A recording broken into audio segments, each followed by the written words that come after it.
Lên đi ngay bóng ôn chỗ trời nè. Wow.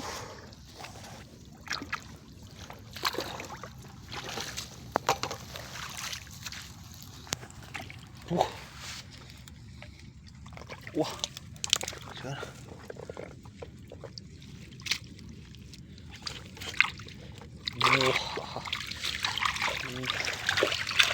Má tổ tắc má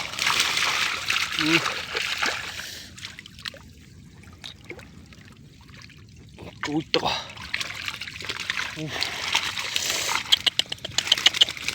wow trời sẽ chơi tây cha ôi ma gì bay rồi